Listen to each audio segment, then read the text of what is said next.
तेव्हा धाले पोट बैसलो पंगती, आता आम्हा मुक्ती पांग काही. तेव्हा म्हणजे केव्हा? जेव्हा आमच्या जीवनामध्ये भगवंताचा प्रसाद प्राप्त झाला. देवाच्या प्रसादाने आपल्याला प्रसाद मिळतो.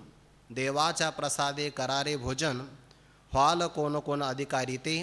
ब्रह्मादिकांशी हे दुर्लभ उचिष्ट, नका मानू वीट ब्रह्मरसी.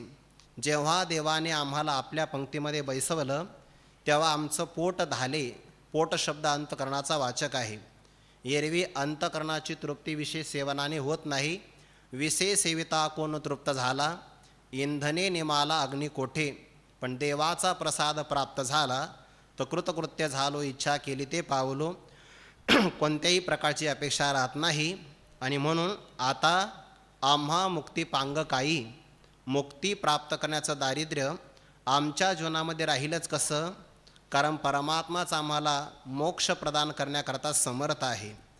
धावा केला आता येईल धावून, येथ काही करणे लागे संदेह. परमात्म्याची आम्ही आळवणूक केल्यानंतर धावा केला, परमात्मा आमच्या हाकेला नक्की प्रतिहाक देईल. या बाबतीमध्ये संदेह करणे लागे, अर्थात संदेह करण्याचं कारणच नाही. भगवान 8व्या अध्यायामध्ये म्हणतात, रंक ये काढलेपणे काकुळती धावगा धाव म्हणे, तरी तयाची ग्लानी धावणे काय न घडे मज. आणि भक्ताही तेची दशा, तरी भक्तीचा सोस कायसा.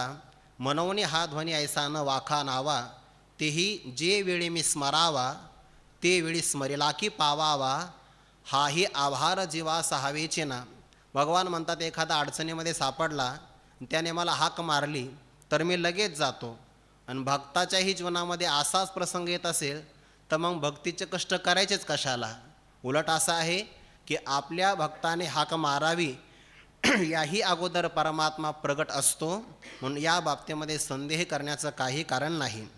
देवाला आळवणूक करावी असाही प्रकार आता नाही. गायनाचा आता कोठे उरला काळ, आनंद सकळ भरी आले. देवाला आम्ही गायन करावं, आळवणूक करावी असा आमच्या जीवनामध्ये काळ आता उरला नाही. का बरं? जेही शब्द आम्ही बोलो आहे ते देवाचं स्तवनच होणार आहे. तो बोले ते स्तवन, तो देखे ते दर्शन, अद्वयामज गमन तो चाले तेची. म्हणून गायन करण्याकरता तरी आता कुठं काळ उरला आहे?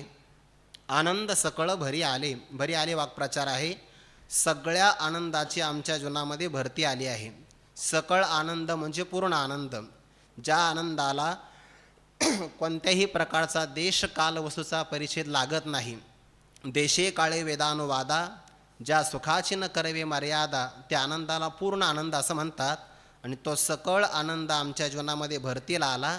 ज्या आनंदाची भरती जर आली तर त्याला आवरता येत नाही. बघा, धरिताही परी आवरेना, तो बाहेर धावतो आहे. कशामुळे झालं?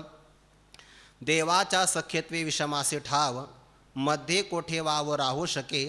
देवाचं सख्यत्व प्राप्त झाल्यामुळे विषमता याला कोणत्याही प्रकारची जागाच राहिली नाही. किंवा देवामध्ये आणि आमच्यामध्ये आता भेद उरेल राहू शके असाही कोणत्या प्रकारचा वाव किंवा पोकळी राहिली नाही. तेव्हा झाली अवघी बाधा वाताहात, प्रेम हृदयात प्रवेशले. भगवंताच्या विषयी असणारं प्रेम आमच्या हृदयामध्ये प्रविष्ट झाल्याबरोबर त्या प्रेमाने सगळ्या प्रकारांच्या विकारांची दानादान करून टाकली. जोपर्यंत सूर्य उदयाला येत नाही तोपर्यंत अंधाराचं साम्राज्य आहे. पण एकदा सूर्याचा उदय झाला की अंधकाराला जागा राहतच नाही. तसं भगवंताच्या विषयीचं प्रेम हृदयात प्रविष्ट झाल्याबरोबर सगळ्याच विकारांची वाताहत होऊन गेली. तुका म्हणे आम्ही जिंतेले भरवसा, आम्ही परमात्म्याला जिंकून घेतलं. या बाबतीमध्ये आमचा निश्चय आहे, भरवसा आहे. आणि आणखीन एक विश्वास आहे, देव कोठे दासा मोकलितो. हा असणारा देव आपल्या दासाला कधी मोकलितो, अर्थात विकाराच्या ताब्यात देतो किंवा काळाच्या तावडीत देतो. असं घडतं का? असं कधी घडत नाही. आक्षेपार्थाने आहे. पुढच्या अभंगामध्ये परमात्म स्वरूपाशी आपण अद्वैत रूपाने राहावं, परमात्म्याशी एक रूपाने राहावं अशाच प्रकारचा भाव तुकोबाराय प्रगट करतात. हेची याच्या ऐसे मागावे दान, वंदोनी चरण नारायणा, धिय उदारी व निर्मळ निर्मत्सर, येणे सर्वेश्वर ऐसे नाव. हाची होई जेल याची या विभागे, अनुभव अंगे अनुभविल्या, जोडे तयाचे कान करावे सायास, झाला तरी आळस दीनपणे, फावल्या मागे का न घालावी धाव, धरिल्या तरी हाव बळ येते, तुका म्हणे घालू खंडीमध्ये टाक, देवाचे हे एक करुणी घेऊ, हेच याच्या ऐसे मागावे दान, नारायणा चरणवंदोनी, भगवंताच्या चरणाला नमस्कार करून याच्या ऐसे सर्वनाम आहे, अर्थात भगवंताच्या सारखंच हेच दान मागावे. परमात्म्यासारखंच आपण दान मागावं. परमात्मा कसा आहे? एकमेवाद्वितीयम सच्चिदानंद स्वरूप आहे. देवाला आपण त्याच्यासारखंच दान मागावं. कसा आहे परमात्मा? धीर, धैर्याने संपन्न आहे, उदारी व औदार्याने संपन्न आहे, निर्मळ, दोषरहित आहे आणि निर्मत्सर. देवाच्या मनामध्ये कोणाच्या विषयी द्वेष नाही.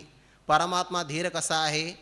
त्या बालपणामध्ये अनेक राक्षस आले, भगवंताने पलायन नाही केलं. परमात्म्याचं धीरत्व आहे. सुदामदेवाने मुष्टीभर पोहे आणले, गाव सोनियाचा दिला, उदार आहे. परमात्म्याच्या मनामध्ये कोणत्याही प्रकारचा दोष नाही.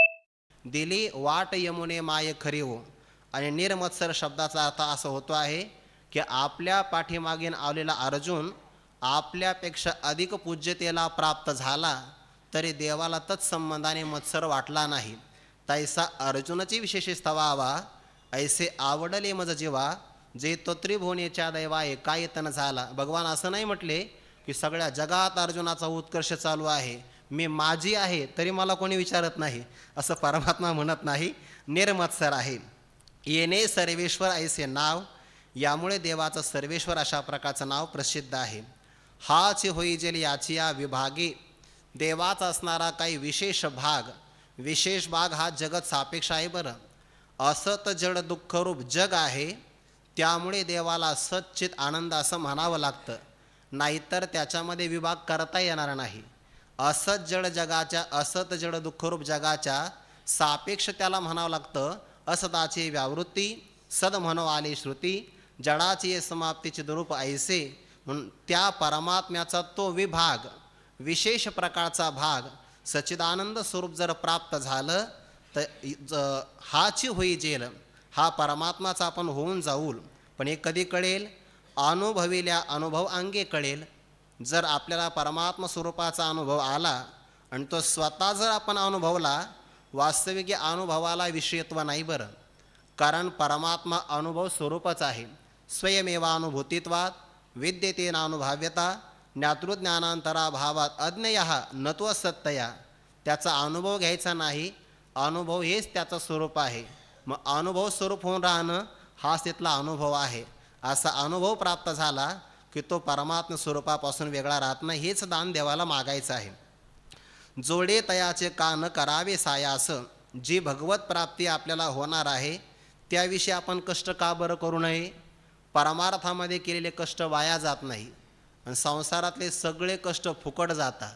वैकुंठवासी प्रातस्मरणीय गुरुवरे गुलेबाबा म्हणायचे, बुवा संसार कितीही मन लावून केला तर बरोबरी काहीच येत नाही, आणि परमार्थ थोडा जरी केला तर तो आपल्यासोबत आल्याशिवाय राहत नाही. जोडे तयाचे, जे आपल्याला प्राप्त होईल त्याचे कष्ट आपण का बरं करू नये? आणि इथं येऊन एखादा दीनपणाने जर आळस करत असेल तर जीवत्वाचं फक्त दारिद्र्य त्याच्या जीवनामध्ये राहील. झाला तरी आळस, दीनपणाने तो राहील, शिवपणाला प्राप्त होणार नाही. फावल्या मागे कान घालावी धाव, जे आपल्याला प्राप्त होतं किंवा प्राप्त करता येऊ शकतं त्या पाठीमागे तत्पर होऊन जीवाने का बरं धाव घालू नये? आणि जर आपण त्या प्राप्तीची इच्छा धरली तर आपल्या अंगामध्ये उत्साहाचं, धैर्याचं बळ सहज प्राप्त होतं.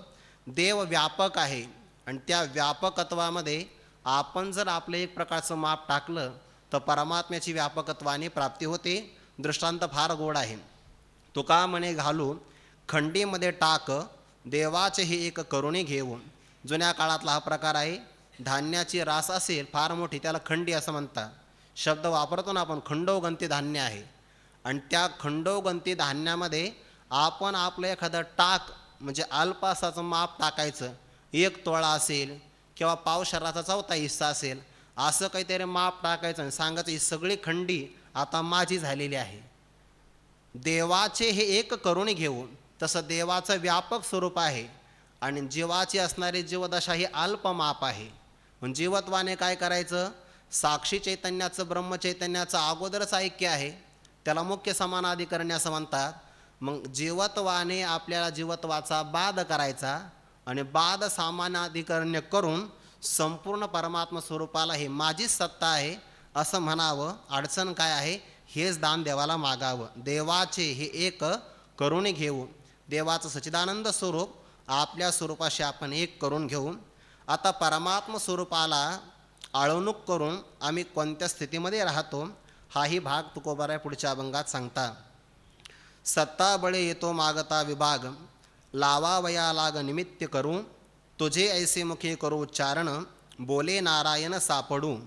आशे विन नाही उपजत मोह, तरीच हा गोहो न पडे फंदी, तुका म्हणे आता व्हावे याज ऐसे, सरिसे सरिसे समागमे.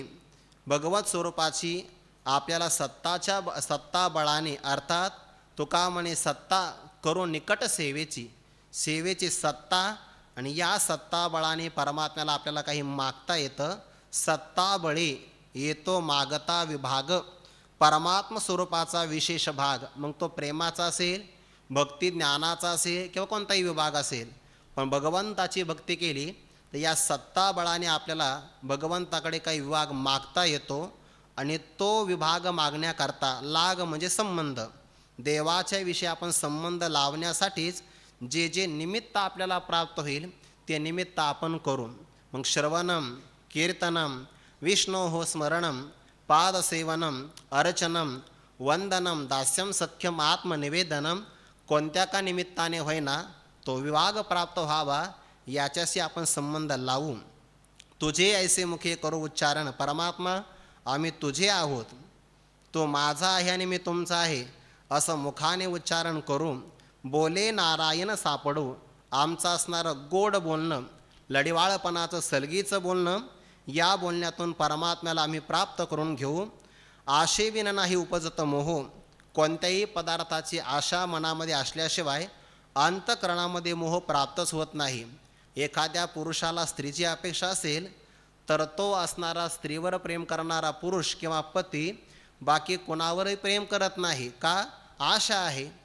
आशेविन नाही उपजत मोह, तरीच हा गोह म्हणजे पती इतर कोणत्याही फंदामध्ये किंवा छंदामध्ये पडत नाही, तो स्त्रीलाच प्राप्त करण्याचा प्रयत्न करतो. प्रेमाचा किंवा आशेचा प्रकार आहे. हे झालं उदाहरण. तुका म्हणे आता व्हावे याज ऐसे, सरिसे सरिसे समागमे.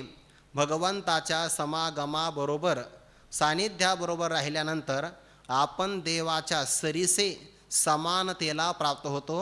भगवान म्हणतात बघा 14व्या अध्यायामध्ये, एदम ज्ञानमुपाश्रित्य मम साधर्म्य मागताः सर्गेपि नोपजायन्ते प्रलयेन व्यथन्ति च.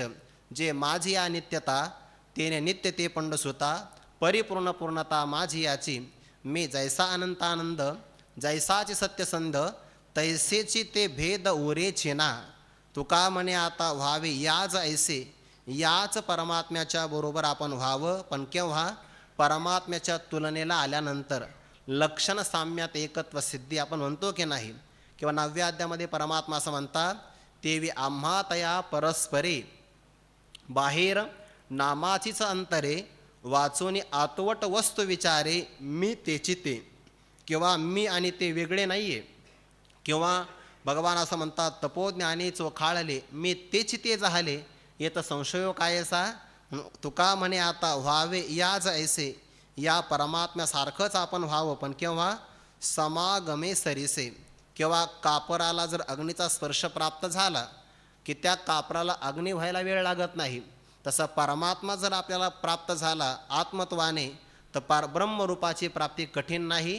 ज्ञानोबारा उदाहरण देतात, सामान्य राजाचं लग्न दाशीबरोबर झालं तर तीसुद्धा त्या राजाच्या तुलनेला प्राप्त होते. आगा प्राकृता ही राया, अंगी पडेचे धनंजया, ते दासिरुही की तया समान होय, मा मी विश्वेश्वर भेटे. तो शब्द वेगळा आहे बरं. मा आणि मी एक नाही करायचा, मामी होईल. मा मी विश्वेश्वर भेटे आणि जीवग्रंथी न सुटे, हे बोलू नको खटे कानी लावू, सरिसे सरिसे समागमे. आता साधकाने आपल्या जीवनामध्ये अध्ययन कोणतं करावं, यत्सारभूतम तदुपासनीयम, परमात्म प्राप्ती करून देणारं ते अध्ययन साधकाने कसं करावं याचाही उपदेश तुकोबाराय पुढच्या अभंगामध्ये करतात. करिता होय होय चित्तचे नाही, घटापटा काही करू नये, मग हालतचे नाही जवळून, करावा तो शिन शिनवितो, साहतचे नाही काही पाकुळले, ओगल्या उगले ढळत आहे, तुका म्हणी तरी बोलावे झाकून, येथे खुणे खुणे पूरतेची. एखादा साधक आहे, गुरुमुखातून अध्यात्मशास्त्राशिवाय इतर शास्त्र तो अध्ययन करतो आहे, पण ते ऐकत असताना चित्त नाही. कधी कधी असं घडतं बरं, कधी कधी फक्त हुंकार दिला जातो किंवा मान हलवली जाते, मग चित्तची नाही, पण श्रवण करिता होय होय हो बरोबर आहे हां हां असं म्हटलं जातं की नाही, पण चित्त नाही. तुकोबारा म्हणतात त्या अध्ययनाची आवश्यकता नाही. घटापटा काही करू नये, शुष्क असणारा तर्क विचार तो आपण करूच नाही. अध्ययन कोणतं करावं, तरी परमात्मा ऐसे जे एक वस्तू असे, ते जया दिसे ज्ञानास्तव, ते एक वाचुनी आणे, जे भवस्वर्गादी ज्ञाने, ते अज्ञान ऐसा म्हणे निश्चय केला. त्या 13व्या अध्यायामध्ये एका अध्यात्म ज्ञाना वाचून अन्य अध्ययन किती प्रकारचं होऊ शकतं त्याची ज्ञानोबरा यादी देतात. ते ज्ञानोबरा असं म्हणतात इथं की कर्मकांड तरी जाणे, मुखोद्गत पुराणे, ज्योतिषी तो म्हणे तैसेची होय, शिल्पी अति निपुण, सुपकर्मीही प्रवीण, विधी हातरवन हाती आथी, कोकी नाही ठेले, भारत किर म्हणितले, आगम आपाविले, मूर्त होते. मला फक्त यादीच माहिती बरं तिथली, मलाही जास्त काही तिथलं माहिती नाही. दंश जाणे गारुडीचा, निगुंट प्रज्ञेचा पायकी करी, हे सगळं सगळं प्राप्त आहे. व्याकरणी चोखडा, तर्की अतिगाढा, परी एक आत्मज्ञानी फुडा जात्यंत जो, असा असेल तर ज्ञानोबरा म्हणतात जळो ते मूळ नक्षत्रेनं पाहेगा. कारण ते ज्ञान शब्द जालम महारण्यम अशा प्रकारचं आहे, चित्ताच्या भ्रमाला कारण आहे. म्हणून घटापटा काही करू नये. अध्यात्मशास्त्राचं आपण श्रवण करावं आणि त्याने जर परमात्मा प्राप्ती झाली तर मग हालतची नाही जवळून. परमात्मा त्या भक्ता जवळून अजिबात एक क्षणसुद्धा दूर जातच नाही. करावा तो शिन शिनवितो, व्यर्थ इतर देण्याचा शिन केला तो शिन मनुष्याला शिनवितो, आणि परमात्मा प्राप्त झाला की आपल्यापासून कधीही दूर जात नाही. का भगवंताला वियोग सहन होत नाही. साहतची नाही काही पाकुळले, पाकुळले म्हणजे विस्कळीत झालेलं चंचल झालेल्या व्यक्तीचं अंतकरण देवालाही सहन होत नाही. कारण देवाचा नियम आहे यथा माम प्रपद्यन्ते तांस तथैव भजाम्यहम. जर एखादा साधक निवांत असेल तर त्याच्याकरता परमात्मा निवांत आहे, ओगल्या ओगले. आणि एखादा चंचल झाला तर मग एखादा चंचल असेल तर परमात्मासुद्धा ढळत आहे, त्याच्यापासून बाजूला जातो आहे. ते भागवतामध्ये आपण उदाहरण कायम ऐकतो की नाही. त्या गोपिकांना अभिमान झाला आणि परमात्मा अदृश्य झाले. येथवरी होता संग, अंगे अंग लपविले, ओगल्या ओगले. जो निवांत आहे, ज्याला कोणत्याही प्रकारचा जाणीवेचा सुद्धा अभिमान नाही, त्याला म्हणतात ओगला. ओगला राहे न करी चाळा. जिथं एखादा शांत आहे, ओगा असे निवांत ते वेळी, ज्याला कोणताही अभिमान स्पर्श करत नाही. किंवा उगला कसा आहे ते 13व्या अध्यायामध्ये ओवी बघा. लौकिकाचा उद्वेग, शास्त्रावरी उबग, ओगेपणी चांग आथीभर. लौकिकाचा कंटाळा आला, शास्त्राचा तिटकारा आलेला आहे, शिकून बरं न शिकता नाही. लौकिकाचा उद्वेग, शास्त्रावरी उबग, ओगेपणी चांग आथीभर. पण तो निवांत असेल तर परमात्मा त्याच्याकरता शांतच आहे, ओगल्या उगले ढळत आहे. म्हणून असा एखादा साधक असेल तर त्याला हे वर्म सांगावं. पण कसं, तुका म्हणे तरी बोलावे झाकून, येथे खुणे खुण पुरतेची. हे बोलणं झाकून बोलावं, प्रगट बोलू नये. का, जर अनधिकारी असेल तर त्याला हे फलीभूत होणार नाही. बाबा एक वाक्य कायम सांगत असतात, सर्व शास्त्रीय अधिकाऱ्याला विषय करतं, अधिकारी झाल्याशिवाय फललाभ प्राप्त होतच नाही. म्हणून तर भगवंताने सांगितलं कुठं, रणांगणावर सांगितलंय, पण बाकी सगळ्यापासून लपवून सांगितलं. जे न सांगेची पितया वसुदेवासी, जे न सांगेची माते देवकीसी, जे न सांगेची बंधू बळीभद्रासी, ते गुह्य अर्जुनेशी बोलत, केव्हा अक्षर सिंधू परिसरी, शक्तीच्या कर्ण कुहरी, नेनो कैश्री त्रिपुरारी सांगितले जे, गुरु शिष्याची एकांती, जे अक्षरा एकाचे वदंती. एवढीच उभी घ्यायची मला आता. तुका म्हणे तरी बोलावे झाकून, हे गुह्य असणारं वर्म योग्य अधिकारी आल्याशिवाय प्रगट करू नये, आणि त्याच्याही समोर झाकून सांगावं का, गौप्य धन नगे वारा लागो यास, हे गुप्त धन आहे, याला काम क्रोधाधिक विकारांचा वारासुद्धा लागू नये, याचं रक्षण करून हे सांगावं. येथे खुणे खुण पुरतची, जर ही लक्षणं आपल्या अंगी बांधली तर ही बाह्य लक्षणं प्रगट होतातच, याला कोणी आवरू शकत नाही. आता संतपर प्रकरणातला हा अभंग आहे. परमात्म्याचं असणारं सर्व काळ वास्तव्य कुठे राहतं, तुकोबारा त्याचा निश्चित पत्ता पुढच्या अभंगामध्ये सांगतात. संत संगे याचा वास सर्व काळ, संचला सकळ मूर्तिमंत, घालून या काळ अवघा बाहेरी, त्यासीच अंतरी वास दिला, आपुलेशीचीही नाही उरो दिले, चोजविता भले ऐशी स्थळे, तुका म्हणे नाही झाकत परिमळ, चंदनाचे स्थळ चंदनची. परमात्मा वास्तव्य कुठं करतो आणि त्याचं ते वास्तव्य झाकत कसं नाही, तुकोबारा या अभंगातून सांगतात. संत संगे याचा म्हणजे कोणाचा, परमात्म्याचा सर्वनाम आहे. संतांच्या सानिध्यामध्ये परमात्म्याचा वास म्हणजे वास्तव्य आहे, पण काही ठराविक कालापुरतं नाही बरं, सर्व काळ. याचा अर्थ असा आहे की परमात्म्याचं काही ठिकाणी वास्तव्य ठराविक काळापुरतंच आहे. स्वतः भगवान सांगतात ना, तो मी वैकुंठी नसे, वेळ एक भानुबिंबीही न दिसे, योगी यांची मानसे उमरडोनी जाय, परी तयापाशी पांडवा, मी हरपला गिवसावा, जेथ नाम घोष बरवा करीती माझा. वैकुंठातलं वास्तव्य ठराविक काळापुरतंच आहे, सदैव नाही. किंवा सूर्यबिंबामध्ये प्रगट होणं ठराविक काळापुरतंच आहे. योगी पुरुषाच्या अंतःकरणामध्ये समाधी अवस्थेपर्यंतच आहे. पण संतांचा विशेष अपूर्व असा आहे, संत संगे याचा वास सर्व काळ. देवाला ते आवडतं बरं. तया संगाचे निसुर वाडे, मज विदेहा दे धरणे घडे, किंबहुना आवडी निरूपम, म्हणून संचला सकळ मूर्तिमंत. परमात्मा सगळ्या रूपाने मूर्तिमंत म्हणजे प्रत्यक्ष, आणि संचला म्हणजे व्यापून राहिलेला आहे संतांच्या सानिध्यामध्ये. पण या परमात्म्याने आपल्या ठिकाणी वास करावा याकरता त्यांनी साधना काय केली, घालून या काळ अवघा बाहेरी. काळ शब्दाचा अर्थ होतो संसार किंवा विकाराची असणारी बाधा, त्यालाही काळ असं म्हणतात. अवघा काळ बाहेरी घालून या, अंतःकरणामध्ये असणारे जे विकार आहे ते सर्वच्या सर्व विकार, संसाराची आसक्ती, ते त्यांनी अगोदर पूर्ण बाहेर काढून टाकली आहे. तुका म्हणे चित्त करावे निर्मळ, एवो निगोपाळ राहे तेथे, त्यासीच चकाराने आणण्याची आवृत्ती केली बरं. एका परमात्म्या वाचून इतर कोणालाही त्यांनी अंतःकरणामध्ये जागा दिली नाही. शास्त्रकारांचं असं म्हणणं आहे, मनुष्य जेवढे जेवढे प्रेमाचे पदार्थ गोळा करतो ना, तेवढे तेवढे तो आपल्या हृदयामध्ये खिळे रोवून ठेवतो.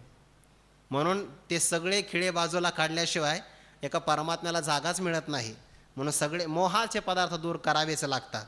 त्यासीच अंतरी वास दिला, एका परमात्म्या वाचून अन्य ते कोणाला जाणत नाही. त्यांनी काय केलं, आपुलेसे ममत्वाचे असणारे जे जे काही विषय होते ना, जे हे नाही उरो दिले, त्यांनी शिल्लकच ठेवला नाही. अहंतादी भावा आपुल्या, झाडा देऊनी आगव्या, पत्र घेते ज्ञानी जया मूळ घराशी. ज्यांनी अहंता आणि ममता शिल्लक उरू दिलीच नाही, अहंता ममता दौडोनी निज शांतीवरील तुकोबारांचं वर्णनच आहे. आणि अशा संतांच्या असणाऱ्या स्थळाचा आपण शोध घेतला तर साधका करता ते फार चांगलं. चोजविता शोध घेत असता, ऐशी स्थळे भले, अशा प्रकारची ठिकाणं आपल्याकरता योग्य आहे. पण परमात्मा त्यांच्या अंतःकरणात आला तर तो बाहेर प्रगट होतो का, कळतो बघा. तुका म्हणे नाही झाकत परिमळ. उदाहरण देतात, चंदनाचे स्थळ चंदनाची. ज्या गावामध्ये किंवा ठिकाणामध्ये चंदनाची बाग असेल, मलईगिरी पुन्हा चंदन, चंदनाच्या अंगावरचा वाराही ज्या वृक्षाला लागला की ते सुद्धा चंदनाप्रमाणेच होतात. असा असणारा मौल्यवान चंदन, तो चंदन ज्या भागामध्ये आहे लोकांना तो सहज कळून येतो बघा. की आपल्या गावाकडं पण चंदन असतात, पण ते लोकांना रात्री कळतात. ते काहीतरी त्याला छिद्र पाडतात आणि त्यातला गाभा काढतात बघा. गाभा फार त्याला चंदनही मोठं असावं लागतं, पण मलयगिरी चंदन तसं नाही, त्याचा गाभा नाही. त्याच्या अंगावरचा वारा जरी वाहू लागला तरी सुगंधित होतो. मलया निळमंद सुगंध तया अमृताचा होई स्वाद. ज्ञानोबारे वर्णन करतात, जसा चंदनाचा परिमळ झाकत नाही तसा हृदयात आलेला परमात्मा, त्या महापुरुषाच्या अंतकरणात आलेला परमात्मा बाहेरच्या क्रियेतून प्रगट होतो. जाणीजे तेवी करणे सांगती ज्ञान. आता परमात्मा स्वरूपामध्ये रंगला एखादा महात्मा, भगवंताच्या आनंदामध्ये रममान झाला, तर त्याची असणारी आनंदाची उर्मी कशी बाहेर प्रगट होते ती अवस्था तुकोबाऱ्या पुढच्या अभंगातून सांगतात. हे दोन्ही पण अभंग पुढचे परमात्मा स्वरूपाची स्थिती सांगणारीच आहेत. पुष्ट कांती निवती डोळे हे सोहळे श्रीरंगी, अंतरबाही विलेपन हे भूषण मिरवू. इच्छे ऐसी आवडी पुरे विश्वंभरे जवळी, तुका म्हणे नारायण या सेवन नामाचे. परमात्म स्वरूपामध्ये वृत्ती जर निमग्न झाली तर काय होतं? श्रीरंगी. संसाराचा पण रंग आहे, पण तो विनाशी रंग आहे. आणि परमात्म स्वरूपाचा रंग आहे शुद्ध रंग व्हावे रंगा. तो शुद्ध स्वरूपाचा आनंद आहे. या आनंदामध्ये लक्ष्मी माता पण रममान झाल्या. परमात्म्याला म्हणतात श्रीरंग. कालच आपलं एक अभंग केला, रंगी रंगे रे श्रीरंगे काय भुललासी पतंगे. बाकीचे सगळंच्या सगळं जायचंच आहे, सगळं नष्ट होणार आहे. अशा श्रीरंगे एखादा महात्मा रंगला तर निवती डोळे, परमात्म्याला पाहिलं डोळे शांत होऊन जातात आणि आत्मस्वरूपाचा आनंद प्रगट झाला आतमध्ये हृदयामध्ये अंतकरणात, तर ती कांती पुष्ट होऊन जाते. खरं असं आहे बरं, मनुष्य ना विषयावर जगत नसतो, मनुष्य आनंदावर जगत असतो. जगण्याकरता आनंद महत्त्वाचा आहे. म्हणून तर 10व्या अध्यायामध्ये ओवी फार गोड आली बघा, चित्ते मीची चाहले मियेची मियाची प्राणे धाले, मग जीवो मरो विसरले बोधाची या भुले. म्हणून वृत्तीला अंतर्मुखतेनं जर आनंदाचं प्राशन करता आलं, म्हणून काही काही महात्मे आपल्याला बघायला भेटतात, ते कितीतरी वर्षापासून जेवतच नाही आणि तरी जिवंत आहे. का? कारण ते योगी पुरुषाची कुंडलिनी जागृत झाली की ते चंद्रामृताचे तळे, जे वरती चंद्रामृताचं तळ आहे ना, त्याला धक्का लागतो आणि ते असं थोडंसं कान वडतं. ते कान वडवणे शक्तीच्या मुखात मिळालं तर त्या योगी पुरुषाला पुन्हा नवीन कांती प्राप्त होते. मग आता त्याला जर अमृत मिळालं तर त्याला नवीन कांती मिळते. या महात्म्याला तर नामामृत मिळालेलं आहे. म्हणून पुष्ट कांती निवती डोळे हे सोहळे श्रीरंगी. किंवा भागवताचं श्रवण करत असताना शुकाचार्याने विचारलं परीक्षित राजाला, अरे म्हणे आता 9 स्कंद पूर्ण झाले आणि तुला ताण भूक लागली की नाही? किंवा आपण एखाद्याला विचारतो ना, आता 12 दिवस होत आले अष्टदशामध्ये, काही अडचण? ते काहीच अडचण नाही, आनंदात आनंद आहे. मग आपल्याला जरी एवढा आनंद असेल तर तिथे किती आनंद असेल? नैषाती दुस्साह क्षुन्माम त्यक्तोदमपि बाधते. मी पाण्याचाही परित्याग केला पण असंही असणारी भूक तहान मात्र मला सतावत नाही, कारण तुमच्या मुखारविंदातून पाझरणारं अमृत मी श्रवण करतो आहे. पिबंतंतोन मुखाम भोजच्युतम हरी कथामृतम, ते मला मिळते. मग अमृत मिळालं तर त्याची तेजस्वी होते बघा कांती. पुष्ट कांती निवती डोळे हे सोहळे श्रीरंगी. हा उत्सव आनंद परमात्म स्वरूपाच्या ठिकाणीच प्राप्त होतो. आणि या आनंदाचं मग रंग आंतरबाही विलेपन. आतमध्ये अंतकरणसुद्धा तृप्त होतं आणि बाहेर इंद्रियसुद्धा विषयाची अपेक्षा करत नाही. बाहेर या आनंदाचा लेप लागला. आपण जर माऊलींच्या मंदिरात गेलो तर ज्ञानोबाऱ्यांच्या मुखवट्याला बघा तो सोन्याचा मुलामा दिलेला आहे. तसं अंतकरणाला आणि इंद्रियाला परमात्म सुखाच्या आनंदाचं विलेपन झालं, मुलामा लागला की ते विषयाची अपेक्षा करत नाही. विषय काय जवळी आलिया पाशी येणारे गे हे काय म्हणून अंतर्बाही विलेपन. आणि हेच आमचं भूषण आहे, ते जगामध्ये आनंदाने आम्ही मिरवू. का बरं? विश्वंभरे जवळी इच्छे ऐसी आवडी पुरे. जो सगळ्या जगाचं भरण पोषण करतो त्या विश्वंभराच्या जवळ राहिल्यानंतर जशी भक्ताची इच्छा असेल तशी त्याची आवड पूर्ण होते. मग आता तुम्ही काय करणार? तुका म्हणे नारायण या सेवन नामाचे. नारायण या नामाचे सेवन तुका म्हणे. आम्ही नारायण या नामाचं कायम सेवन करू. दीन रजनी हाची धंदा. म्हणजे सेवन करत असताना काही कालाचा प्रतिबंध येईल का? येणार नाही. सुकाळ हा दिवस रजनी नित्य धनी नवीच करुण सेव नाना परी राहे उरी गोडीने सरे ऐसा नाही झरा पंक्ती करा समवेत तुका म्हणे बरवा पान्हा कान्हा बाई माऊलीचा. परमात्मा हा माऊली आहे, मातृस्वरूप आहे आणि याच्याकडे असणारा हा प्रेम पान्हा तो कसा प्राप्त होतो, त्याचे परिणाम काय होतात या अभंगामध्ये सांगतात. दिवस रजनी हा सुकाळ भगवंताचं नामस्मरण दिवस रात्र करत राहणं हा भक्ताच्या जीवनातला सुकाळ आहे. त्यानेच आमची तृप्ती प्राप्त होते आणि ती तृप्तीसुद्धा नित्य नूतन आहे. वास्तविक असं आहे की आनंद एक रूप आहे, आनंदाला नित्य नूतनता नाही, पण आनंदाला ग्रहण करणारी वृत्ती एकामागून एक प्रगट होत जाते ना, त्या वृत्तीच्या नित्य नूतनतेमुळे त्या आनंदाला नित्य नूतन असं म्हणायचं आहे. नाहीतर आनंद एक रूपच आहे, पण त्याला ग्रहण करणारी वृत्ती कालच्यापेक्षा आज वृत्ती अधिक स्थिर आहे, आजच्यापेक्षा वृत्ती उद्या अधिक शुद्ध आणि स्थिर आहे. म्हणून तर परमार्थामध्ये वर्धमान होणारा आनंद मिळतो. नित्य नवी धनीचं, नित्य धनी नवीचं, नित्य नूतन असणारी तृप्ती प्राप्त होत जाते. करुण सेव नाना परी, ही तृप्ती नाना प्रकारे आम्ही सेवन करू. मग आता कोणी श्रवण करेल, कोणी कीर्तन करेल, कोणी प्रवचन करेल, भजन करेल, नामस्मरण करेल, ध्यान करेल, असे प्रकार अनेक प्रकारचे आहे. या सगळ्या प्रकाराने आम्ही सेवन करू. पण सेवन जरी केलं तर गोडीने उरी राहे. गोडीनं सेवन केल्यानंतरसुद्धा अंतःकरणामध्ये इच्छा मात्र तशीच राहते. एकीकडे तृप्ती आहे, दुसरीकडे मात्र अतृप्ती आहे. तृप्ती भुकेली काय करू माये, सरे ऐसा नाही झरा अपूर्वतायवर या आनंदाचा. हा आनंद संपत नाही असा हा झरा आहे. ज्ञानोबा म्हणतात, ज्या उदरामध्ये अमृताचा निर्झर प्रसवे जयाचा जठर तया क्षुदे तृषेचा अडदर काहीच नाही. एखाद्याच्या जठरामध्येच अमृताचा झरा लागला तर त्याला तहान आणि भुकेची कोणत्याही प्रकारे अडचण नाही. सामान्य अमृताचा जर हा विशेष असेल तर हा भगवत स्वरूपाचा आनंद आहे. सरे ऐसा नाही झरा, हा संपेल असा झरा नाही. बरं, मग याचं सेवन करणारी जी भक्त मंडळी आहे ते एका पंक्तीला आलेले आहे. अर्जुनाची ये पांती जे परिसन या योग्य होते, या लागी सुमना आणि शुद्धमती जो अनिंदक अनन्य गती, हा त्या पंक्तिकाराचा मान आहे. आणि या पंक्तिकाराच्या समवेत नाना प्रकारे आम्ही हा आनंद सेवन करू. का बरं? तुका म्हणे बरवा पान्हा कान्हा बाई माऊलीचा. हा कान्हा परमात्मा विठ्ठल बाप माय चुलता, हा आमचा मायही आहे आणि बापही आहे. शासन करतो म्हणून बाप आहे, वात्सल्य भावाने पालन करतो म्हणून माय पण आहे. किंवा पाजी प्रेम पाना, प्रेम पाना आम्हाला पाजतो म्हणूनच आई आहे. आणि तिचा पाना बरवा आहे, चांगल्या प्रकारे आहे.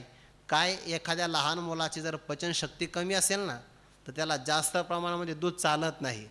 पण या कान्हाबाई माऊलीचा पाना असा आहे, अगदी ध्रुव बाळापासून तर व्यासापर्यंत सगळ्यांनाच आरोग्य प्रदान करणार आहे. यामध्ये अडचण काहीच नाही. परमात्म्याचं असणारं व्यापकत्व स्वरूप कसं आहे या संबंधाने पुढे तुकोबाराय विचार सांगता.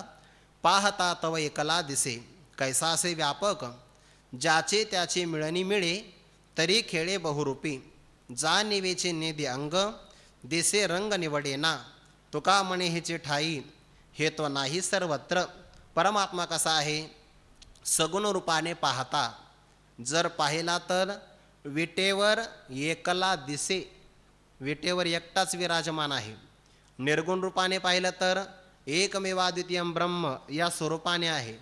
तो सावयव नाही म्हणून स्वगत भेद नाही, त्याच्या सत्तेतला दुसरा कोणी नाही म्हणून सजाते भेद नाही, आणि त्याच्याहून भिन्न कोणता पदार्थ नाही. जग आहे पण सत्ता भिन्न आहे.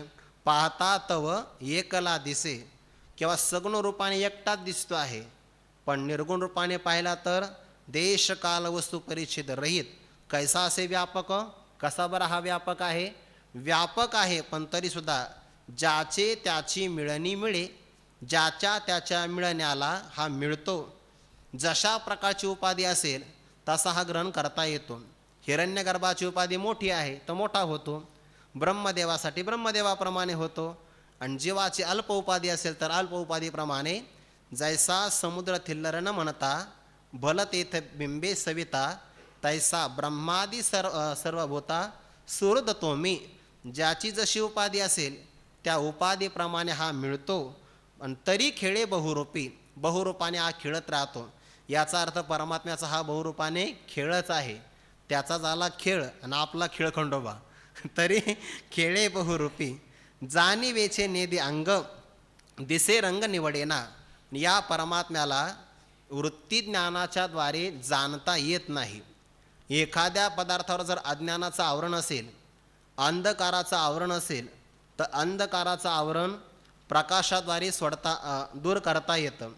अज्ञानाचं आवरण असेल तर त्या वृत्तीने त्याचा भंग करता येतो. आणि वृत्तीस असणारा चिदाभास एखाद्या पदार्थाचा आपल्याला अयम घटा अयम पटा असं ज्ञान करून देतो. पण मुळामध्ये परमात्मा स्वयंप्रकाश आहे. त्या स्वयंप्रकाशाला स्वाश्रया आणि स्वविषया या संबंधाने मायेची कल्पना केलेली आहे. पण जेव्हा साधकाला ज्ञान होतं तेव्हा त्याची अंतकरणाची वृत्ती अंतर्मुख झाल्याबरोबर ती वृत्ती अज्ञान आवरणाचा भंग करते. पण वृत्तीचं काम संपलं, आता पुढचं काम आहे चिदाभासाचं. पण चिदाभास त्या आत्मस्वरूपाचं स्वयंप्रकाशाचं प्रकाशन नाही करू शकत.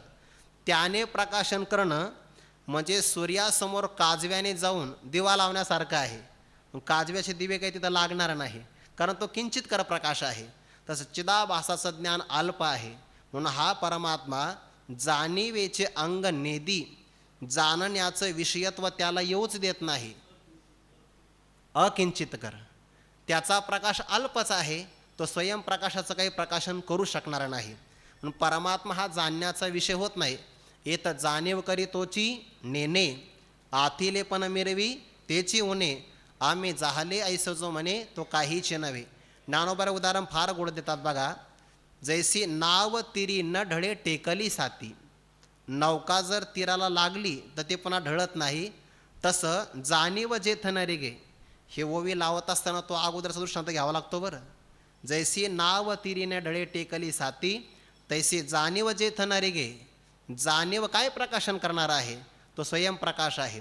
विचार मागुता पाऊली निघे, आणि तर्काची तर तर्क आईने निघे अंगी जयाच्या. अर्जुना तया नाव ज्ञान, अर्थात स्वरूपभूत ज्ञान. ते स्वरूपभूत ज्ञान असल्यामुळे जाणीवेचे अंग परमात्मा लागू देत नाही. तो विषयी आहे. विषयी नाक्ष विषयाहा, पंचदशीकार म्हणतात ना, तो प्रकाशन सर्वांचं करतो, तो कोणाचा विषय होत नाही. तो विषयी आहे. अक्ष म्हणजे इंद्रियांचा विषय होत नाही. जाणीवेचे नेदी अंग, दिसे रंग निवडेना. आणि आपला जो आनंद आहे ना, तो आनंदाचा सुद्धा तो विभाग होऊ देत नाही. म्हणजे आनंद एक रस आहे, भरीव आहे. रंग म्हणजे आनंद, निवडेना, निवडू देत नाही, एक रूपानेच राहतो. तुका म्हणे हेची ठाई, हे तो नाही सर्वत्र. परमात्मा सगुण रूपाने पण आहे, निर्गुण रूपाने पण आहे, असं नाही सर्वत्र आहे. किंवा दुसरा अर्थ असा होईल, तुका म्हणे हेची ठाई, हे तो नाही. तो परमात्मा याच ठिकाणी आहे असं नाही, मग सर्वत्र. याच ठिकाणी म्हटलं तर पुन्हा देश परिच्छेद लागेल. म्हणून स्वल्पविराम जर दिला, तुका म्हणे हेचे ठाई, हे तो नाही, तो याच ठिकाणी असं नाही, सर्वत्र विद्यमान आहे. आता पुढच्या 2 अभंगातून तुकोबर आहे, परमात्म्याशी कलह करता. तुम्हासाठी आम्हा आपुला विसर, करिता वेर कैसे दिसे. विचाराजे आता ठाईचे हे देवा, आम्हा नाही हेवा वाढविता. आलो ठाकून या किंवा ठकून या, सुखाची वसती पुढे माझ्या युक्ती खुंटलिया. तुका म्हणे झाला सकळ वृत्तांत, केला प्रणिपात म्हणूनी. तुम्हासाठी प्रभू, तुमच्या प्राप्तीसाठी आम्हा आपुला विसर. आम्ही सगळ्या जगतातल्या पदार्थांचा विसर पाडला. कशासाठी? तुमच्यासाठी. त्या गवळणीच्या बाबतीमध्ये असं म्हटलं आहे, ज्यांचे कृष्णीतन मन झाले रत, गृहपती सुत विसरल्या. ज्यांचं मन परमात्मा स्वरूपाशी रत झालं, ते गृह म्हणजे घर, पती, सुत म्हणजे पुत्र, या सगळ्यांना विसरल्या. विष तया झाले धन मानजन, वसवी ती वन एकांती त्या. हा त्यांचा अधिकार आहे. तुमच्यासाठी आम्ही सर्वांचा त्याग केला. आणि इथं आल्यानंतर करिता वीर, आमचा तुम्ही परित्याग करता कैसे दिशे. हे तुम्हाला कसं वाटतं? तुमच्यासाठी आम्ही दिवाळीला गेलो नाही आणि तुम्ही मात्र आम्हाला भेटही देत नाही. तुम्हासाठी आम्हा आपला विसर, करिता वीर कैसे दिशे.